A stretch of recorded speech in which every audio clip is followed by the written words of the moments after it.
boy. So I had a little thing. I had this thing where I kind of knew that Full Metal Alchemist was going to be coming to Epic 7, right? And we just played the loveliness that is the Full Metal Alchemist mobile game, which I think I might just create a separate channel to do all the videos for that, because there's a lot that I want to do with that, and I feel like the community needs a little bit more help.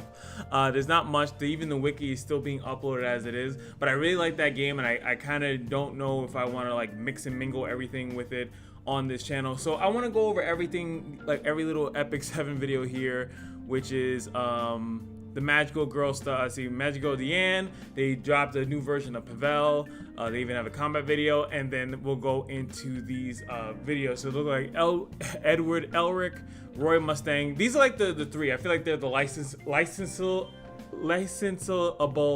characters that they always bring in. When they did the thing in Knights Chronicles, those are the characters that they brought. They also brought Lust, I think, as well in there, and I think they brought Ling in there as well. So what's cool about these collabs, especially with Epic 7, is that when they like solidify it, I feel like the next year they add more to it. So then next thing you know, you could see Lust, you could see some of these other characters, but I'm really curious to how they look like in this game. So let's go into it as easy as possible, right? So first thing we have up is, let's just see what kind of sauce they have already. Diane was, hold on. Diane was the first, I think, their first character that they dropped, right? So this is kind of big. I feel like she hasn't had a skin like this or animation like this. So this is pretty cool to see. I have to use up all my love. I remember this. This is like what got me into Epic 7. Potential of love. Now she's Sailor Moon.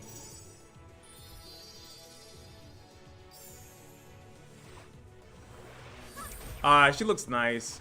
I like their character models. Okay, that's the same. And here's the animation. With the full potential of love. So, nothing too crazy there. Magical Girl D. D. Okay, that wasn't that crazy. Next up, Commander Pavel. Pavel was one of my favorite units in the game. He was... is for the good of Perlin. I'm sure. Well, I don't need For CC. an insignificant person like you, Woo! death is too kind. That's so gangster. I'm with Perlin. So he's light now. Okay. Gives the scoop. The Pillar of Perland, Commander Pavel, is trying to restore the kingdom to its former glory. Although he was born to a nomadic family of commoners, he was adopted With by that big old gun. Well, she has a normal big to gun. the rank of commander. I might have to start playing again. His foster father's goal, which is to restore Perland to its former glory. As part of that effort, he helps Lilius become the queen. Yes, Commander Lilius is another skin. Lilius and Violet, he will not hesitate to remove them if they ever threaten the prosperity. That is thug. Look at that thug pose. Oh, baby. I can't wait to see the collab characters. Light Elemental Ranger. He has high attack and critical hit. I don't even care what he does, and to be can honest. increase his attack even more through imprint concentration. Skill 2. Obstacle Elimination. Okay. At the start of the first battle, gain Oh, he's a 60 fighting spirit character. After an ally other than the caster makes a critical hit, Okay. Commander Pavel gains 20 fighting spirit. And when fighting spirit is full, he consumes all of it to activate Be Gone. This Okay, effect what's is Be not Gone? activated by counterattacks, dual attacks, or extra attacks. Be Gone increases attack of the caster for 2 turns, and attacks all enemies by firing a gun. There it Or is. increasing combat readiness of the caster by 50%. And he gets pretty much another turn. That's nice. Die, you fly. Die, you fly. Attacks the enemy with a pistol.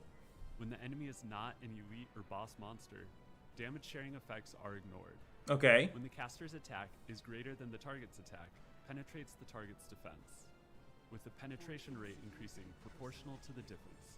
That is, oh my god, look at that damage. When 10 soul is consumed, this skill's cooldown is reduced by 2 turns. Skill 1. How sloppy. Attacks the enemy with a gun blade, with up to a 75% chance to decrease attack. Decrease attack. The Shining Pillar of Pearl. I just want to look at one thing there. How did this work again? So he has decreased attack on the S1, right? When the caster's attack is great. Okay, that made sense. I'm about to say if it was the other way around, that'd be stupid. So as long as his attack is higher, then he will penetrate the defense. If he needs help with that, he has the S1 to lower your attack to make sure that his attack is higher. And also, another thing in Epic 7, if you guys are unaware, these stats are very important. So I don't remember them, but like depending on his base attack, you will get a glimpse of how hard or how easy it is for him to have higher attack. And that's why even with I think his passive here, he gains a attack buff, right? Yeah, Be Gone, increase the attack of the caster. So very likely that he'll have more attack when he's doing that skill. So we'll ignore defense. Very cool character. Very, very cool character. All right, so that's that, right? So at least you guys get a little glimpse. If you haven't played Epic 7 in a long time, that's kind of how the character reveals go. So now we get a glimpse. We get to go. I might save Roy for last. I might save Roy for last. All right, you know what? I'll do it in the order that they released it, right? I'll do it in the order they released it. So let's go. RZA. The RZA. Guns. Okay. That was single target? Ice? That makes sense. I think in Knights Chronicles they made her green. You are still talking. Riza Hawkeye is a first lieutenant of the Mestrian military. Gotcha. Mustang's adjutant. She can always be found standing by his side. Due to her exceptional skill with firearms, her cool demeanor, and her willingness to point out others' mistakes. I paused at the right touch. Just having a good time cleaning the gun. The animation is kind of eh. She shoots a lot. I think like just showing her shoot like twice, I think she should have had like a gun barrage kind of thing personally. She inspires trust and a little bit of fear from those around her. All right. Riza Hawkeye is a 5-star ice elemental ranger. Gotcha. She has high effectiveness and can increase her critical hit chance through imprint concentration. High effectiveness scares me. What dirt are you doing? Devoted support. When the foremost ally is attacked by a single attack, Okay. it increases damage received by up to 30%. Gotcha. When more than one damage reduction effect is granted, The highest only is the applied. strongest effect is They always do that. When the foremost ally's health is 50% or lower after being attacked, dispels all debuffs from the foremost ally and the caster, and grants Hawk's Eye to the caster for 2 turns. Speed and crit Hawk's Eye damage. increases speed and critical hit damage by 30% and cannot be dispelled. Dispelling debuffs and Hawk's Eye's effects can only be activated once every 3 turns. Skill 3. It activated All Out. there? Attacks the enemy with focused fire, dispelling all buffs, and decreases combat readiness by 50%. Gotcha. Before granting immunity for 2 turns and exploiting weak points once to the caster and the foremost. Explaining when attacking increases damage dealt by 20%. After attacking, the effect is dispelled. Ignores effect resistance and things of that nature. Exploiting weak points increases damage dealt by 20% when attacking. After attacking, this effect is dispelled. When 20 soul is consumed, it ignores effect resistance. Skill 1. Stand back. Oh, she can Attacks get the that. enemy Okay. by firing a pistol, with up to 50% chance to target them for 2 turns. She seems underwhelming. Casters granted Hawk's Eye after attacking increases the combat readiness of the foremost ally by 20%. But that's cool. Oh yeah, an Riza artifact. Hawkeye's artifact. Sharpshooter's handgun. Riza's favorite handgun that she carries with her everywhere, whether it be for missions or even going about her daily routine. This Ranger exclusive artifact increases effectiveness by 25%. A critical hit has up to a 70% chance to increase the speed of the caster for 1 turn. Now I'm curious An officer with the calm and if these collected one of them are free, extraordinary. because I wouldn't want to get her. At least not You're first. able to obtain Riza Hawkeye from the collaboration check-in event and side story.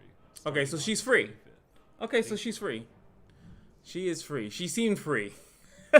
she reminded me of something that would be free. So I'm assuming Roy and Elric. Sometimes they give out Edward for free. Sometimes they give him out for free. Roy is 100,000% a whatever character. There's no way he's not. You got to summon for old boy Roy. There it is.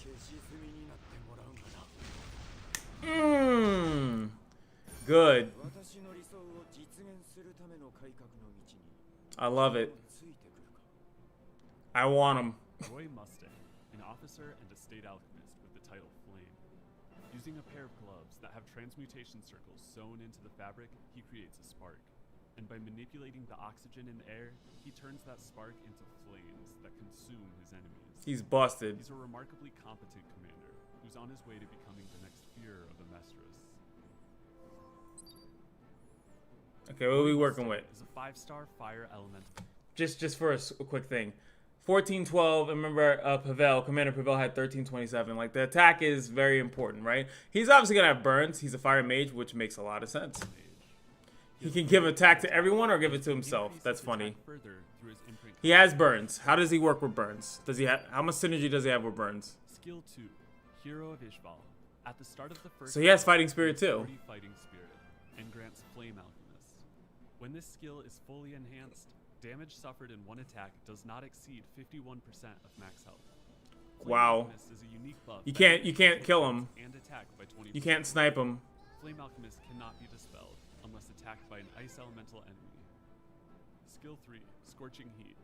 After increasing attack of the caster, Oh, by 2 boy. times, attacks all enemies with a consecutive barrage of flames and grants Flame Alchemist to the caster. When there are 3 or fewer enemies, damage dealt increases with fewer enemies. Oh, I love that. Skill 1, Ignite. Attacks the enemy with flames. Wow. And increases combat readiness of the caster by 15%. When used on the caster's turn, if the caster is granted Flame Alchemist, activates Heat Wave instead of Ignite. Heat Wave attacks the enemy with a huge flame and increases the combat readiness of the caster by 30%. Penetrates the target's defense by 50%, and the skill does not trigger a dual attack. When used on the caster's When turn. the soul is consumed, grants an extra turn. Oh boy, so he's kind of spicy. He has no synergy with burn whatsoever, which is very interesting.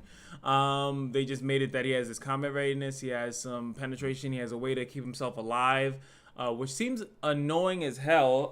But it sucks that his thing gets taken out by getting hit by a water character, which is very likely.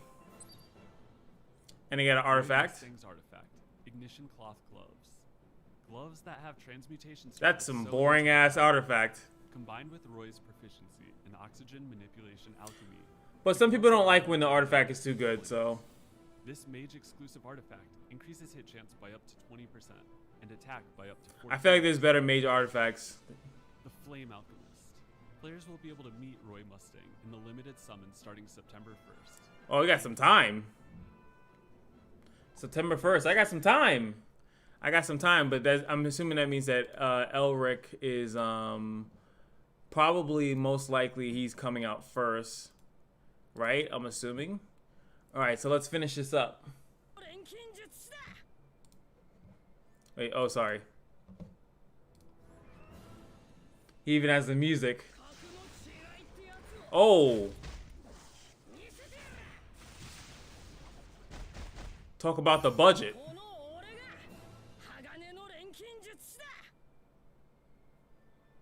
I like the look on his face. That might be the best looking Edward I've seen Edward Elric, in a collab. State Alchemist with the title Full Metal. He's characterized by his golden hair and eyes, his bright red cloak, the automail, which has replaced his right arm and left leg, and his below average height. He has an emotional complex about being shorter than average. He lost his left leg after attempting the ultimate taboo of human transmutation. Then he lost his right arm right after, when he transmuted his brother's soul onto a suit of armor. On a mission to restore their original bodies, Edward and his younger brother Alphonse have been traveling far and wide in search of... They give Alphonse his own thing? Alphonse was kind of busted in Knights Chronicles, if I remember correctly. Is a 5-star fire elemental warrior. He has very balanced stats and can increase his critical hit chance through his imprint concentration. Balance? I don't want balance. He must be broken. 2. Equivalent exchange. After being attacked, when the caster has a debuff, dispels one debuff and activates Rise. Can only be activated once per turn. Rise attacks all enemies with ground thorns, dispelling one buff and inflicting a random debuff for 2 turns. Nice. Damage dealt increases proportional to the Here it caster's is. max health. The random debuff can be one of the following: decreased attack, decreased hit chance. That's basically similar to, that's kind of funny. Champion Zerato, if you guys are aware, what he does is that if he has a debuff on him, regardless, if he gets attacked by whatever, he just counterattacks. So this one's it's done a little bit differently. he'll cleanse himself at least one, which is nice. So he won't keep any stupid debuff on him. And also he'll do an AoE attack and then try to put debuffs on the enemy, which is nice. Evoke, silence, or restrict. Boom. Skill 3. I'll show you our difference. Attacks the enemy together with Alphonse and increases the combat readiness of the caster by 50%. When the enemy is not an elite or boss monster, damage sharing effects are ignored. Just so you guys know, the reason why they keep doing that is that so it makes the character more PvP focused than it is PvE focused. Which I've seen that sometimes people complain about that in Epic 7, like they're not giving enough PvE characters. But I find that most of the time that doesn't really make a difference, and most of the time everyone is already finished PvE or they done already. Like they don't need more PvE characters per se. And when you do that, you're making a character pretty much for people that are just starting off the game. But there's so many characters that you'll get. I feel like they don't need to do that. But when they do the damage sharing effect, it's because there are bosses in Epic 7 that do share, and then this would make it a little bit too easy for them if they didn't have to specify it that this doesn't work like that. So just in case you guys were curious, if you're not familiar. Damage dealt increases. He's an HP scaling unit? What? Damage dealt increases every time this skill is used. Oh, I like that. Stack up to 3 times. Up to 3, okay. When 10 soul is consumed, skill cooldown is decreased by 2 turns. That damage is crazy. Attacks the enemy with a transmuted blade and grants a barrier to the caster for 1 turn. Damage dealt and barrier strength increase proportional to the caster's max health.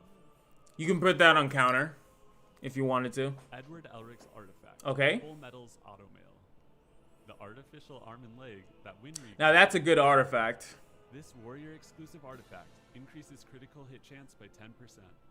After an extra attack, increases critical hit damage by up to 8% and speed by up to 8%. Stacks up to 4 times. Because that's counterattacking. So counterattack is really good for him. Players will be able to meet Edward Elric in the limited summon starting August 25th. Thank you. Cool. So pretty much Elric comes out in a week, pretty much, and then after his week goes away, Roy comes out. So you have to be very careful. And he's pretty good, but I think Roy is obviously the bigger pull of the two, and that's normally how they do it. They don't drop 16,000 characters. This Pavel character will be in something completely different, right? You won't even really see it. But Epic 7 is still doing strong. As you see that their numbers are pretty respectable in my personal opinion. They still do pretty good for their thing. This has only been out for an hour. Already has 5K split across each video. They all came around the same time. So everyone that's watching one video is probably watching the others. So they'll probably be all equal. And then probably once YouTubers get around to it, and they'll make one seem much better than the other, and then you'll see that number probably go up. But they've been doing pretty good. They also have their own series as well too. So like playing Epic 7 and wailing out, which is something that I think is really important. There's actually a point to it. So maybe I'll do a video on that. Is that I feel like more games need to have this. For the people that do wail, it actually makes sense that there's some type of reason to do it. Like I think Shadowverse has it like that. Like you actually can join a tournament, win money, get money back, and it's not just this weird spend money and we just consume the money and then do mediocre updates, stuff like that. So what do you guys think about the thing? Would this one bring you back into Epic 7 to try to save enough currency or anything like that? Probably not. But if you have an Epic 7 account and want to just enjoy it or something like that, or will you maybe keep up with Epic 7 because they're doing that? Let me know. I'm very curious. And that's going to be it for me. Peace.